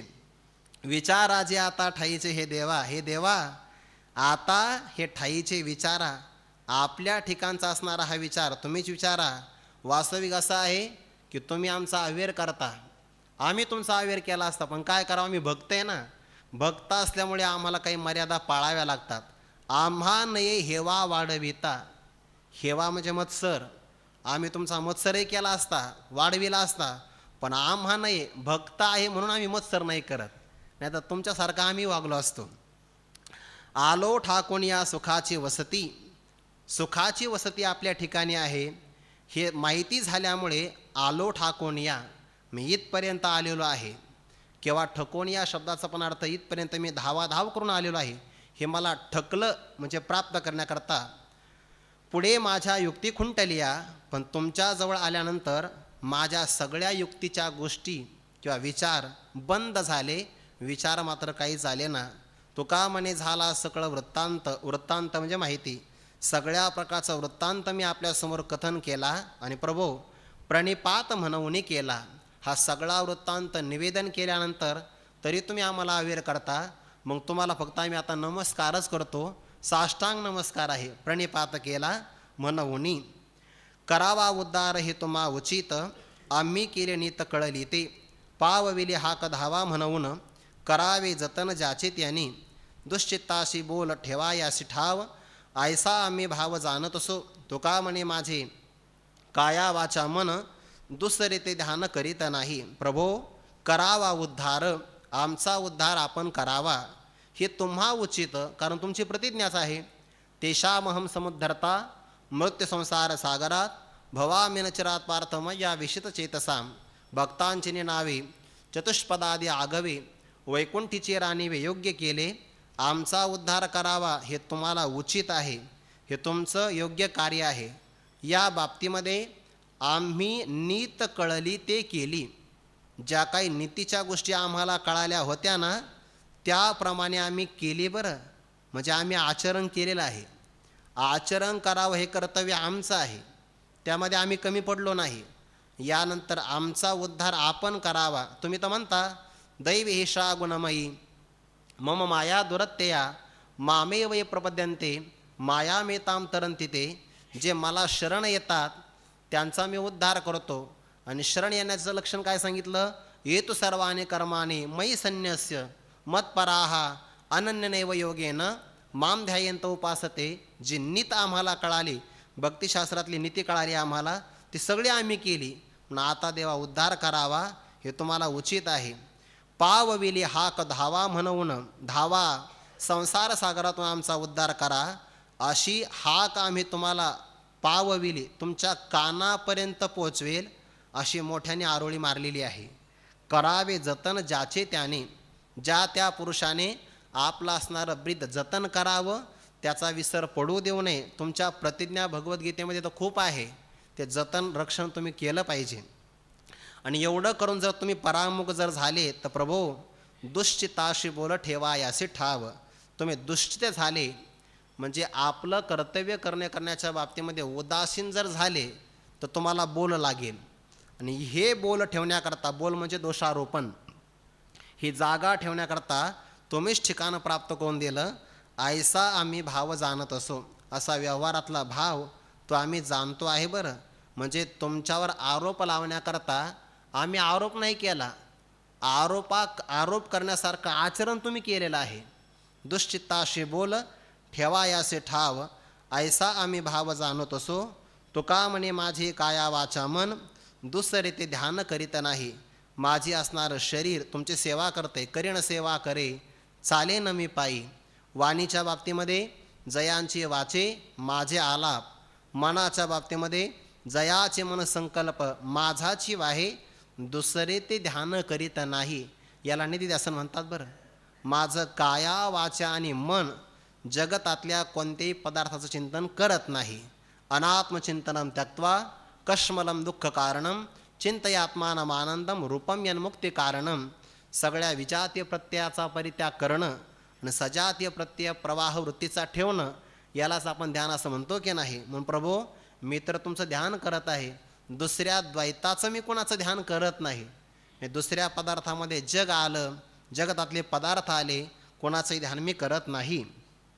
पुढे तुकोबाराय करुणा भागता की संतांचा एक उपकार आमच्या मस्तकावर आहे आणि याकरता परमात्मा तुम्ही धावून आलं पाहिजे. संतांचा उपदेश आमुचे मस्तकी, नाही मृत्यू लोके राहा नेसा. मनवणी बहु तळमळी चित्त, येवो धावत पांडुरंगे. उपजली चिंता लागला उशीर, होत नाही धीर निढळ वाटे. तुका म्हणे पोटी रिगालेसे भय, करो आता काय ऐसे झाले. प्रभो, संतांचा उपदेश आमच्या मस्तकावर आहे. अर्थात संतांचा उपदेश आम्ही शिरोधारी मानलेला आहे. 16व्या अध्यायामध्ये ज्ञानोबा म्हणतात, ज्याला आपलं पूर्ण कल्याण करून घ्यायचं असेल त्याने श्रुती आणि स्मृतीला आपलं मस्तक हे बसण्याकरता आसन म्हणून द्यावं. तैसा अशेषाही पुरुषार्था, जो गोसावी हो म्हणे पार्था. त्याने श्रुती स्मृती माथा बैसने घापे. केव्हा पुढे, या कारणे पै बापा, जया आथी आपली कृपा. तेने वेदाची आणि रूपा आनन कीजे. केव्हा अशेषाही पुरुषार्था, जो गोसावी हो म्हणे पार्था. त्याने श्रुती स्मृती माथा बैसने घापे. सगळ्या पुरुषार्थाचा स्वामी व्हायचा असेल तर श्रुती आणि स्मृतीची आज्ञा त्याने शिरोधारी मानली पाहिजे. आणि संतांचे वचन वेदतुल्यच आहे ना. तयाचे बिसाट शब्द सुखे मनो येती वेद. म्हणून संतांचा उपदेश आहे, उद्धरेद आत्मनात्मानम नात्मानम अवसादयेत. किंवा आपुले आपण करा सोडवन, संसार बंधन तोडा वेगी. किंवा नरदेहीची ज्ञाने सच्चिदानंद पदवी घेणे. एवढा अधिकार नारायणे कृपावलोकनित दला. ह्या संतांचा उपदेश आमच्या मस्तकावर आहे. आणि संतांचा उपदेश असा आहे की भगवंताची प्राप्ती झाल्याशिवाय मृत्यू लोकात राहणं व्यर्थच आहे. म्हणून नाही मृत्यू लोका राहणेसा, मृत्यू लोकामध्ये विनाकारण राहायचं नाही. भगवत प्राप्ती जर होत असेल तरच मृत्यू लोकामध्ये राहणं सार्थकी आहे. आणि म्हणून प्रभो, आम्हाला तुमची प्राप्ती काही होत नाही आणि संतांचा उपदेशाचं ऋणही आमच्यावर आहे. या दोघातून सुटका व्हावी याकरता मनवणी बहु तळमळी चित्त, माझं असणारं अंतकरण तळमळ करत आहे. म्हणून परमात्मन पांडुरंगे येवो धावत. आपण त्वरा करा आणि अतिशय वेगाने मला दर्शन देण्याकरता धावत या. म्हणजे तुमची भेट झाली तर तुका म्हणे जन्म आल्याचे सार्थक. विठ्ठलची एक देखील हेही सिद्ध होईल आणि संतांच्या उपदेशाप्रमाणे जीवनाची सार्थकतासुद्धा प्राप्त होईल. येवो धावत पांडुरंगे, तुम्ही येत नाही, मी आळवणूक करतो आहे. लागला उशीर उपजली चिंता. तुम्हाला येण्याकरता उशीर लागला तर आमच्या मनामध्ये चिंता निर्माण झाली. न जाणो काय झालं असेल. परमात्म्याला कदाचित माझ्यापेक्षा मोठा कोणीतरी भक्त भेटला असेल, असं काहीतरी झालं असेल. पण चिंता फार लागली आहे. होत नाही धीर निढळ वाटे. परमात्मन, आता माझ्या मनामध्ये धीर धारण केला जात नाही. मला तर असं वाटतंय निढळ म्हणजे कपाळ. माझ्या या मस्तकावर तुमची भेट होईल असं तर काही मला आता वाटतच नाही. माझं भाग्य, मला असं वाटतंय की बहुतेक दर्शन काही होणार नाही. तुका म्हणे पोटी रिगालेसे भय, करू आता काय ऐसे झाले. नारद महर्षींनी ना भक्तिसूत्राचं लक्षण करत असताना असं म्हटलं आहे की तद विस्मरणे परम व्याकुलता. परमात्म्याचं विस्मरण होत असताना परम व्याकुलता निर्माण होणं, याला भक्तीचं लक्षण असं म्हणतात. तदर्पिता अखिलाचारता तद विस्मरणे परम व्याकुलतेती. भगवंताच्या विस्मरणामध्ये परम व्याकुलता ती या अभंगातून तुकोबारायांनी प्रगट केले. पोटी रिगालेसे भय, पोटी म्हणजे अंतकरणामध्ये माझ्या भय प्रवेश करत आहे. आता काय करू, भगवंताच्या प्राप्तीकरता काय करावं असा मनामध्ये विचार निर्माण झालेला आहे. कदाचित परमात्मा तुम्ही मला भेट देत नसाल आणि याला जर काही कारणं सांगत असाल तर कारणही सांगण्याचं काहीच कारण नाही. पुढे सांगता, काळावरी घालू तरी तो सरिसा, न पुरता इच्छा दास कैसे. आता नाही काही उशिराचे काम, न खंडावे प्रेम नारायणा. देणे लागे मग विलंब का आड, गोड तरी गोड आदी अंत. तुका म्हणे होईल दर्शने निश्चिंती, गायीन ते गीते ध्यान मग. कदाचित तुकोबाराय हा संवाद देवाकडे पण लागू शकतो, स्वतःकडे पण लागू शकतो. कदाचित भगवंत असं म्हणे, तुकोबाराय तुम्हाला दर्शन देण्याकरता अजून काही योग्य काळ आलाच नाही. आणि मग काळ तर कायमच आमच्याबरोबर आहे, मग तो योग्य काळ येणार तरी कधी. म्हणून हे जर कारण दिलं तर भेट कधीच होणार नाही. किंवा माझ्या जीवनामध्ये माझ्याच भेटीचा म्हणजे प्रभूच्या भेटीचा काळ अजून आला नाही, तर या काळाचा त्याग तरी कसा करावा. कारण तो जन्मल्यापासून तो मृत्यूपर्यंत सोबतच राहणार आहे. म्हणून काळाचा असणारा प्रसंग निमित्त हे मात्र काही ठेवू नका. तुम्ही ठेवू नका आणि माझ्याकडे सुद्धा ठेवू नका. काळावरी घालू तरी तो सरिसा.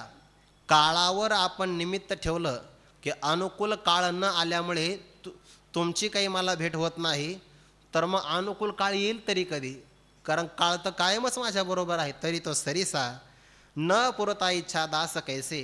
आणि माझी तुमच्या भेटीची असणारी आवड इच्छा पूर्ण करू आणि का मागो खावया. दिक झाले जेणे माझे पंढरी राया. काय गा विठोबा तुझा आता म्हणावे, शुभाशुभ गोड तुम थोरांच्या दैवे. म्हणावं तरी कसं, इच्छा पूर्ण होत नाही, अंदाज तरी कसं म्हणावं, म्हणता येत नाही. आता नाही काही उशिराचे काम प्रभो. आता उशीर लावण्याचं कोणत्याही प्रकारचं काम न खंडावे. याच्यामध्ये खंड होऊ नये बरं, कारण फारही जास्त ताणलं नाही पाहिजे. जास्त ताणलं की ते तुटत असतं. ते असं म्हटलं आहे, प्रेम एक प्रकारचा धागा आहे आणि जर त्या प्रेमात खंड पडला ना तर ते प्रेम पुन्हा जुळत नाही. जसा धागा जर तुटला तर धागा पहिल्यासारखा जुळत नाही, जुळाला तर गाठ बसते, धाग्यात सुद्धा मनात सुद्धा. म्हणून न खंडावे प्रेम नारायणा. म्हणून ते प्रेम खंडित होऊ नये याची काळजी तुम्ही घ्यावी. तुम्ही मला भेट देणारच आहात ना, देणे लागे मग विलंब काढ. भेट तर द्यायचीच आहे ना, विलंब कशाला लावता, विलंबाचा प्रतिबंध का घालता. गोड तरी गोड आदी अंत. तुमची भेट गोड आहे ना, मग ती आता दिली तरी गोड आहे आणि नंतर दिली तरी गोडच आहे, विलंब लावता कशाला. तुका म्हणे होईल दर्शने निश्चिंती. गायीन ते गीती ध्यान मग. तुमचं दर्शन झाल्याबरोबर निश्चिंत अवस्था प्राप्त होईल. आता निश्चिंतीने पावलो विसावा. साधकाला चिंता असते ना, काय मी उद्धार पावेन, काय कृपा करेल नारायण, अशी चिंता असते. पण तुमचं दर्शन झालं, मागील परिहार पुढे नाही शीन. झाली या दर्शन एक वेळा मी निश्चिंत होईल. त्यानंतर मग ते ध्यान गीती गायन, तुमचं सगुण रूपाचं ध्यान ते माझ्या अभंगातून मी गायन करील किंवा नामस्मरण करेल किंवा कथा कीर्तन सेवा करेल. पुढे जो परोपकारी आहे त्याला काय फल मिळतं आणि जो परपीडक आहे त्याला काय फळ मिळतं, दोन्हीचा विचार तुकोबा उपदेशातून एकाच अभंगात सांगतात. परोपकारी काया वाचा मन, वेची सुदर्शन रक्षितया. याचसाठी असे युजविले श्रीपती, संकल्पाचे हाती सर्व जोडी. जो परोपकारामध्ये काया वाचा आणि मन, वेची असा पण अर्थ घेतला तर चालेल बरं. शरीर वाणी आणि मन परोपकारामध्ये खर्च करतो, तया सुदर्शन रक्षी. परमात्म्याचं सुदर्शन चक्र हे त्याचं स्वतः रक्षण करतं, असा एक अर्थ होईल. किंवा परोपकारे काया वाचा मन असेल तर तया परमात्मा स्वतः त्याच्यासाठी आपल्या हातातलं सुदर्शन चक्र खर्च करतो, असा पण अर्थ होईल. याचसाठी असे योजिले श्रीपती, भगवंताने या करताच माझ्या भक्ताचं रक्षण व्हावं यासाठीच भगवंताने सुदर्शन चक्र हातामध्ये योजना करून ठेवलेलं आहे. जसा संकल्प असेल तशा प्रकारच्या आपल्या हाताला प्राप्ती होत असते. संकल्पाचे हाती सर्व जोडी. चक्रे अभिमानाचा करी चेंदा, मोह ममता छेदी गदा. शंके उद्बोधी निजबोधा, निज भक्ता निज कमळे सदा पूजी. हे भगवंताचे चार हातातले चार आयुध आहे. त्याकरता परमात्म्याने ठेवला आहे. परोपकाराला परमात्मा रक्षण करतो आणि परपीडक असेल तर मग त्याला दुसऱ्या कक्षामध्ये पाठवतो. परपीडे ज्याचे जिव्हा मुडताळी, मुडताळी म्हणजे हलते.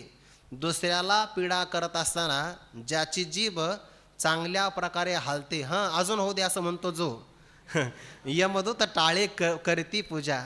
यमाचे असणारे दूत त्याच्या मस्तकावर आपल्या पायातला जो जोडा असतो की नाही, त्या जोड्याच्या पुढच्या तळव्याच्या भागाने त्याची पूजा करतात. म्हणजे बघा, त्याचे पूजेचे सुद्धा उपचार वेगळे आहे. पायातला जोडा, त्या जोड्याला पुढं नालही असेल बहुतेक. यमदूत टाळे करीती पूजा. म्हणजे तुम्हाला हे पटत नाही, तो का म्हणे अंब ऋषी दुर्योधना, काय झाले नेना दुर्वासया. एकच दुर्वास ऋषी आहे. आंब ऋषींचा छळ केला तर वर्षभर सुदर्शन चक्र फिरत राहिलं माग, आणि दुर्योधनाने सुद्धा त्या छळ केला. कालच आपण गुरुजींच्या मुखातून उदाहरण ऐकलं ते. म्हणून छळ करणाऱ्याला परमात्मा सोडत नाही. म्हणून परोपकार करावा, परपीडा करू नये. पुढे तुकोबाराय उपदेश करतात की अभागी असणाऱ्या पुरुषाचे गुण अनावर असतात, ते प्रगट होतातच. हागिल्याचे शिंके ओन वाचे राहे, अपशकुन पाहे वेडगळ, अतेता समय नेनता अवकळा, येऊ नये बळा शिक धरा. एखादा लहान मुलगा असतो, शौचविधी करतो, स्वच्छ होण्याकरता कमरेतून पुढं वागतो. ते असा वाकला आहे तो त्याला म्हणतात ओनवा राहिला आहे. पण हे झालं एक उदाहरण. पण एक पुरुष मात्र चांगला आहे, त्याने काही शौचविधी वगैरे केला नाही, पण वेडगळ आहे आणि तो म्हणजे फक्त वयाने वाढला, बुद्धीने बालबुद्धीचा आहे. असा म्हणून जर ओनवाची राहीन शिके म्हणजे लहान पुन्हा मुलाकडून तो शिकला आणि तसा असा ओनवाच राहू लागला तर तो कोपर्यंत वेडगळच आहे. आपशकुन पाहे, तो आपशकुनी आहे. अतेता समय नेनता अवकाळा, काही ठिकाणी अतिता पण पाठ आहे. भूतकाळातला समय कसा होता हे जर त्याने न जाणलं तर त्याची जीवनामध्ये अवकाळा होते. म्हणून येऊ नये बाळा शिकधारा, आपण विनाकारण कुठेही दुराग्रह करू नये. वास्तविक आपण चांगल्या गोष्टी शिकलं पाहिजे. काही माणसं प्रसंग न पाहता भलतंच काहीतरी करतात. पुढे उदाहरण दिलं आहे, भोजनासमयी ओकाचा आठव, ठकोन या जीव कष्ट करे. एक मनुष्य पहिल्याच पंक्तीला बसला, भाग्यवशात त्याला ते पास मिळाला होता. आता बसला की नाही, 15वा अध्याय झाला, श्लोकही झाला. भोजनाच्या प्रसंगाला त्याला काय आठव झाली, वांती करावी. भोजनासमय ओकाचा आठव, मग काय होईल, ठकोन या जीव कष्ट करी.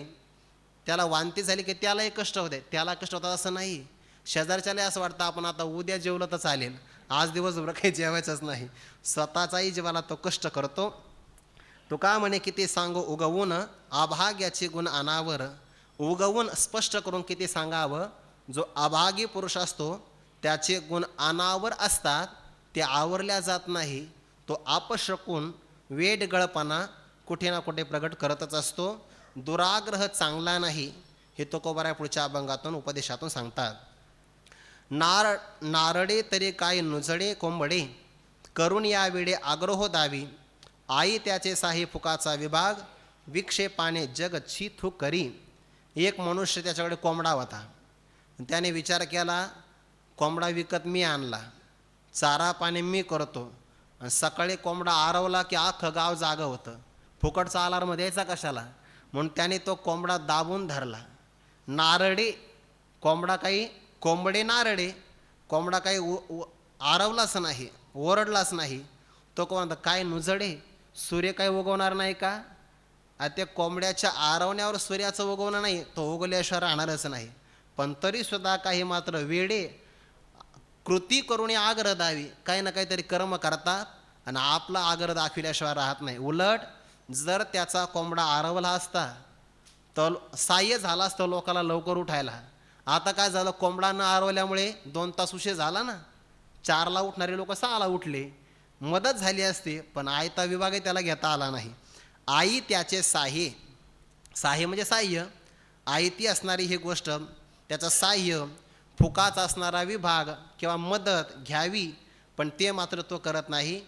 काहीतरी हरकत करून विक्षेपाने जग छिथू करी, जगामध्ये काहीतरी गडबड घोटाळा करतो आणि विक्षेपामुळे संपूर्ण जग त्याच्यावर छी आणि थू म्हणजे विटंबना करतं किंवा लोक त्याला मान देत नाही. हे झालं उदाहरण. बरं, सिद्धांत सांगता, जसा एखाद्या व्यक्तीने कोंबडा ओरडू दिला नाही तरी सूर्य उगवतोच, सूर्याला कोणी आवरू शकत नाही, तसं ईश्वराने काळाची निर्मिती केली आहे. तो काळ मृत्यूरूपाने प्राप्त झाल्याशिवाय राहत नाही. आपण आपला देह, आपले संपूर्ण असणारे पदार्थ किती जरी आवरून धरले तर कोणीही त्याला आवरू शकत नाही. नेमून ठेवला कर्त्याने काळ, न लाहेसे बळ करू पुढे. कर्त्याने म्हणजे संपूर्ण विश्वकर्ता परमात्मा, त्याने काळ असा नेमून ठेवलेला आहे आणि त्या काळामध्ये काही बदल करावा. न लाहेसे बळ पुढे करू, आपण त्याच्यामध्ये काहीतरी बदल करू असं मात्र सामर्थ्य आपल्याकडं ठेवलेलंच नाही. म्हणून आपण काय करावं, जशा प्रकारची योजना ईश्वराची असेल त्यातून आपण आपलं कल्याण करून घ्यावं, साह्य करावं. आणि ज्याला परमात्मा साह्य झाला त्याला अडचण येत नाही. तुका म्हणे देव साह्य झाल्यावरी, असांगाचे करी सर्व सांग. असांग म्हणजे अपूर्णता आणि सांग म्हणजे पूर्णता. देव जर आपल्याला सहाय्य झाला तर एखादी अपूर्ण गोष्ट असणारी सुद्धा पूर्ण होऊन जाते, त्यामध्ये काही अडचण पडत नाही. आचरता सिद्ध गेले तरी काजाची किरा आले, परिठेल याही सगुण झाले, ऐसेचे माने यत करोशी यदश्नाशी यज्ज होशी ददासियत यत तपस्यसी कोणतेय तत्कुरुष्व मदर्पणम. देवाला अर्पण केलं की ते पूर्ण होऊन जातं. संत नेहमी कसे राहतात तुकोबाराय पुढे सांगता, तरी सदा निर्भर दास चिंता आस विरहित, अवघाच एक ठाव सर्व भाव विठ्ठली, निरविले तेव्हा त्यास झाला वास त्या माझी, तुका म्हणे रूप द्यावे नाही ठावे गुणदोष. संत कसे राहत असतात आपल्या जीवनामध्ये, कसे राहतात? चिंता आस विरहित, निर्भर. 2-3 गोष्टी सांगितल्या बरं. निर्भर म्हणजे परिपूर्ण, चिंता आस याने रहित हे दास सदैव राहतात. म्हणजे अनुकूल किंवा प्रतिकूल प्रसंग आला तरी ते परिपूर्णच आहे. चिंता आणि आस जीवनामध्ये कधी निर्माणच होत नाही. अवघाच एक ठाव सर्व असणाऱ्या वृत्तीचा किंवा सर्व इंद्रियांचा किंवा सर्व भाव म्हणजे काया वाचा आणि मन, सर्व भावाचा सुद्धा एक ठाव विठ्ठलच आहे. आणि सर्व इंद्रियांच्या आणि वृत्तीचा सुद्धा एक ठाव विठ्ठलच आहे.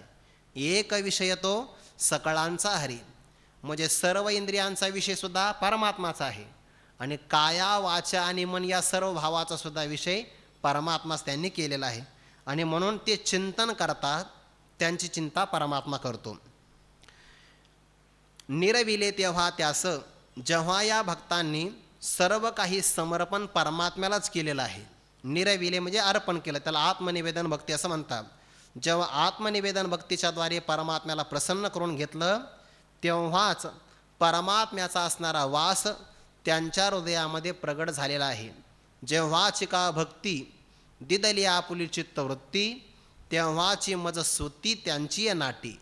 म्हणून तर ज्ञानोबा म्हणतात ना, त्या भक्तांनी जेव्हा त्यांची चित्तवृत्ती मला अर्पण केली आहे तेव्हाच त्यांच्या संपूर्ण असणारा त्यांच्या छंदामध्ये मला गोवलेला आहे.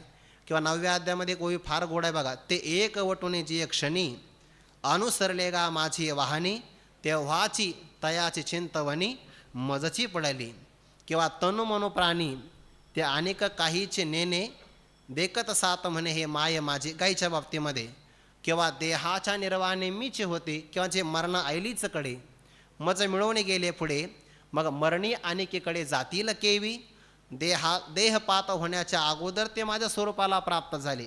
निरविले तेव्हा त्यास काया वाचा आणि मन किंवा स्वतःचं जीवभावही त्यांना, तुका म्हणे जीवभाव देवा पायी ठेवून ते काही न मागते. जेव्हा जीवभाव दिला तेव्हाच त्यांनी परमात्मा त्या मोबदल्यामध्ये स्वतःमध्ये आणलेला आहे. निरविले तेव्हा त्यास झाला वास त्या माझी. हे भक्त करतात काय? तुका म्हणे रूप द्यावे नाही ठावे गुणदोष. जगाचे गुणदोष त्यांना माहितीच नाही. फक्त एका परमात्म्याचं रूप फक्त आपल्या अंतःकरणवृत्तीमध्ये किंवा अंतःकरणामध्ये ध्यानाच्या माध्यमातून ठसून राहावं हीच ते अपेक्षा करतात. ते सूरदासांचं आपल्या चरित्र माहिती आहे. त्यांचं पूर्वीचं नाव आहे बिल्वमंगळ. आणि मग जसं तुलसीदास महाराजांचं पत्नीवर प्रेम आहे तसंच त्यांचंही पत्नीवरच प्रेम आहे. पत्नी माहेराला गेली, काही त्या सारखाच आहे बरं, ते सुद्धा पत्नीच्या माहेरी गेले. आणि मग पत्नीने सांगितलं, नासक्या देहावर एवढं प्रेम करता, एवढंच प्रेम जर कन्हैयावर केलं तर परमात्मा भेटेल ना तुम्हाला. त्या पत्नीच्या शब्दाचा परिणाम झाला. आणि मग ज्ञानोबा म्हणतात ते द्वारकेच्या रस्त्याला लागले. एखादा रागाने जरी निघाला आणि द्वारकेच्या रस्त्याला लागला तर पाय दुखतात, पण श्रम वाया जात नाही. रोषे निघाले अवचटे पडिले द्वारकेचे वाटे, ते शिने परी सुनाटे न वचती पदे. भगवंताच्या दर्शनाकरता निघाले पण पुन्हा डोळ्यांनी धोका दिला, विषयाचं आकर्षण निर्माण झालं. त्यांनी आपले डोळेच फोडून टाकले, झाले आंधळे सूरदासजी. आणि मग निघाले देवाच्या प्राप्तीकरता. गावातून वनात अरण्यात डोंगराच्या कडेवर गेले. कडा भयंकर, 2-3 पावलं टाकले की आता दरीमध्ये कोसळणार. भगवान म्हटले तो आंधळा आहे, त्याला नाही दिसत. पण शास्त्र तर वर्णन करते ना, सर्वत पाणिपादंतत सर्वतोक्षी शिरोमुखम सर्वत श्रुतिमल लोके सर्व मावृत्य तिष्ठते. मला तर सगळीकडे डोळे आहे परमात्मा प्रगट झाले. आंधळे माणसं हुशार असतात बरं, हुशार आंधळे असतात की ते माहिती नाही, पण आंधळे मात्र हुशार असतात. ते म्हणे 3 दिवस आपण प्रवास केला आणि चिमणीचाही आवाज नाही आला. भगवंताने 8 वर्षाच्या बालकाच्या रूपाने प्रगट होऊन आवाज दिला, हा माझा कन्हैया असला पाहिजे. मग असा लांबून का आवाज देतो, जवळ आहे ना थोडंसं. पुन्हा एक पाऊल टाकला पुढे.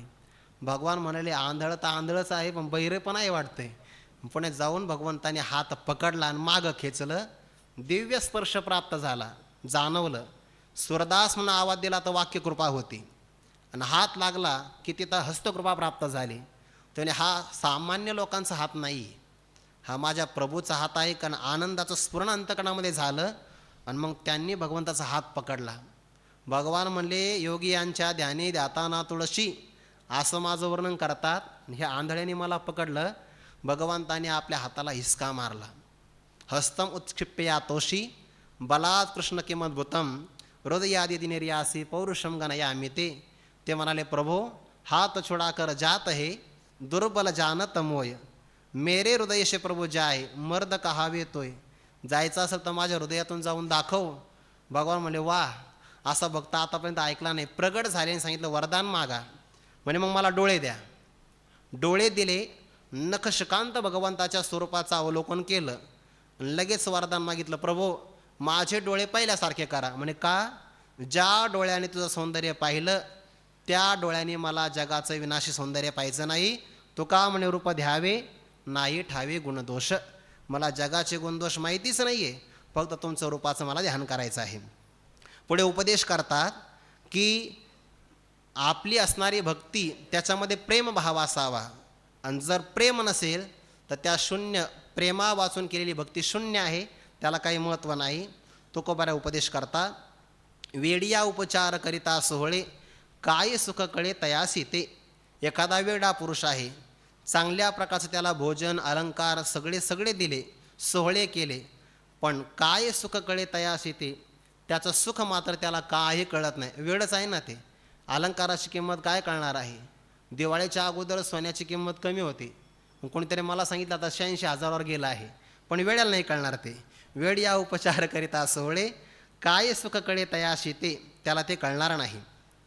आंधा पुढे दीप नाचती नाचणे. आंधळा पुरुष आहे, त्याच्यासमोर दिवे लावले आणि चांगल्या प्रकारे भरतनाट्यम करणारे, नृत्यामध्ये पारंगत असणारे नृत्यकला विशारद मंडळीसुद्धा आणली तर ते असं म्हणतात की यांचा काही अजून आवाजच येईना, काही अजून लाईटही लावलेला नाही. अंधा पुढे दीप नाचती नाचणे. भक्ती भावेविन भक्ती तैसी. अंतकरणामध्ये देवाविषयी जर प्रेम नसेल, श्रद्धा नसेल, तर वरवर केली जाणारी भक्ती या उदाहरणाप्रमाणे आहे, तिला किंमत नाही. तिमाने राखण ठेविले शेता घालून या माथा चुनातया.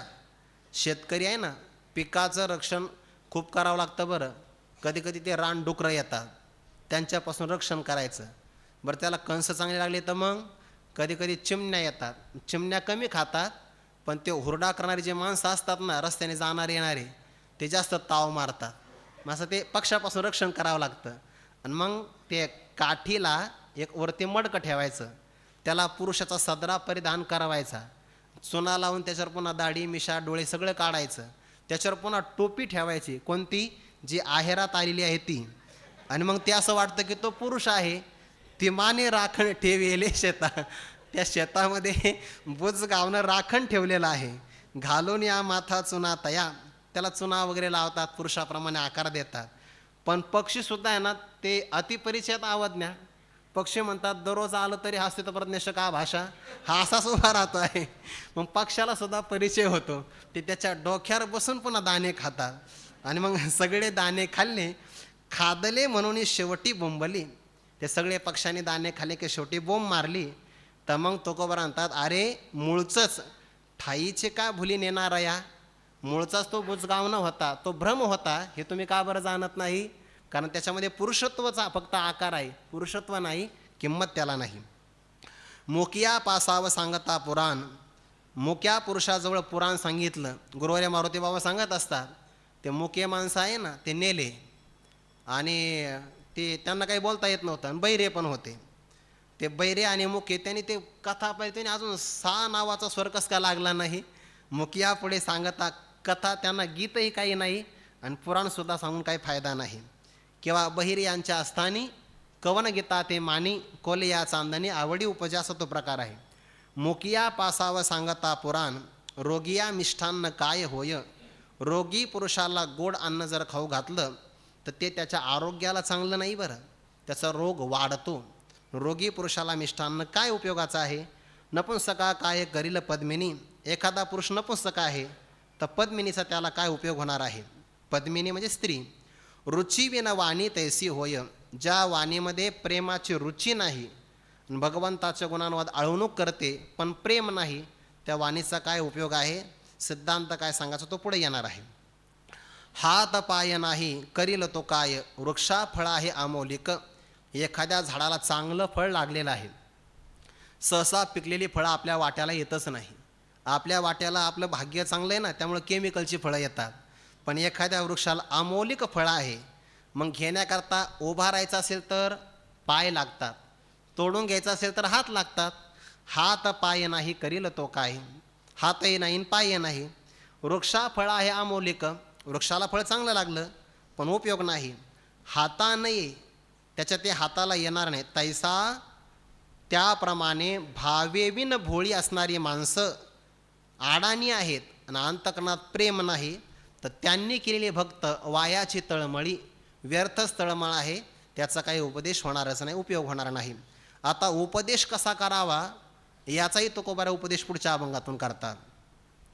मेघवृष्टीने करावा उपदेश, परी गुरुने न करावा शिष्य. वाटा लाभे त्यास केल्या अर्धकर्माचा. अर्थ असा केला आहे की एखाद्या महापुरुषांनी वेदाचा, शास्त्राचा, संत महापुरुषांचा किंवा स्वतःच्या पारमार्थिक जीवनातला जो अनुभवाचा उपदेश आहे तो कसा करावा.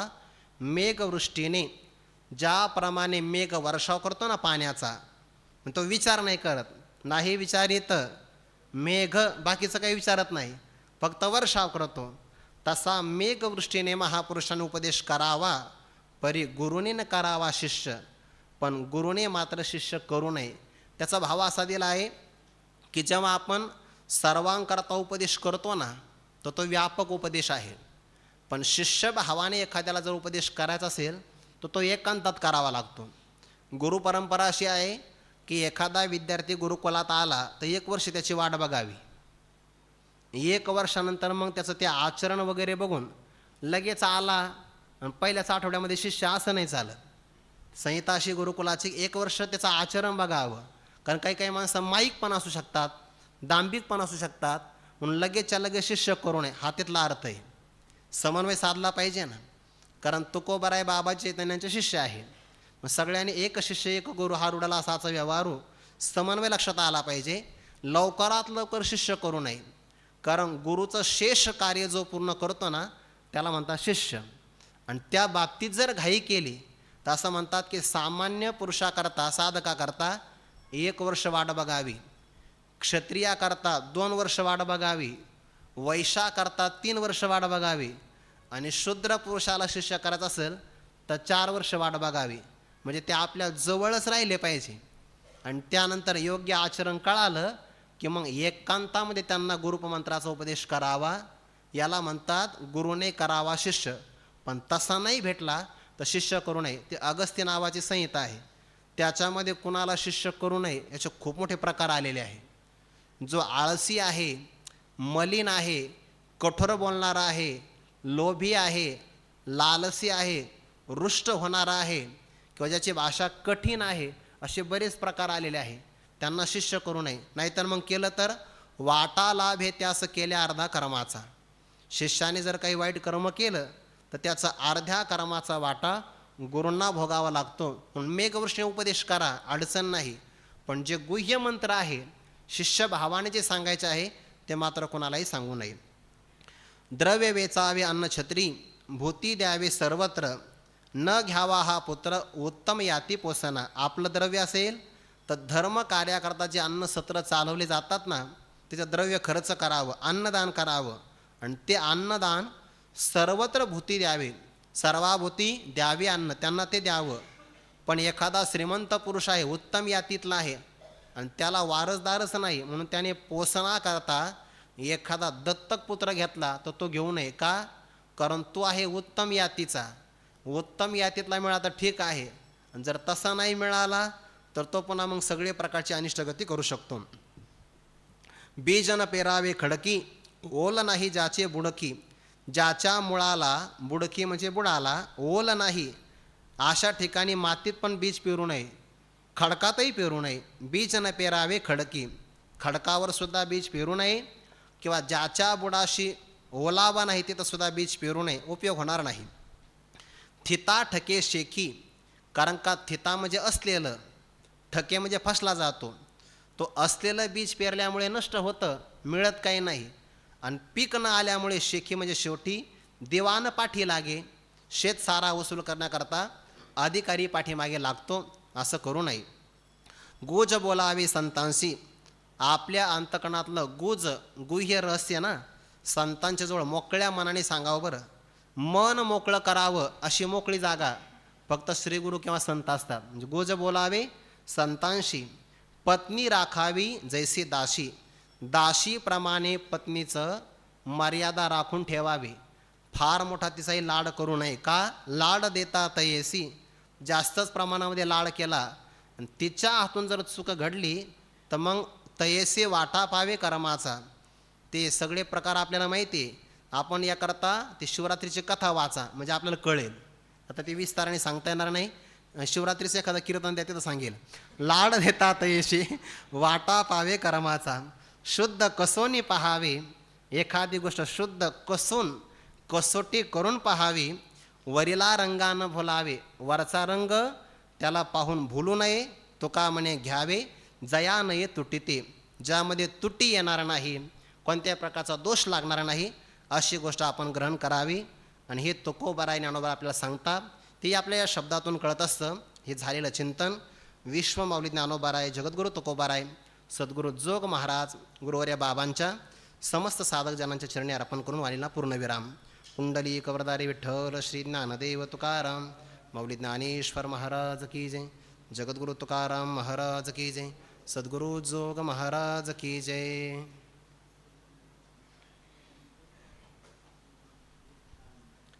लगेच इथं 10 मिनिटामध्ये भाऊबीजेची ओवाळणी होणार आहे. लगेच जागा सोडू नये. नंतर पुढीलचं सत्र बरोबर 6 वाजता प्रारंभ होईल.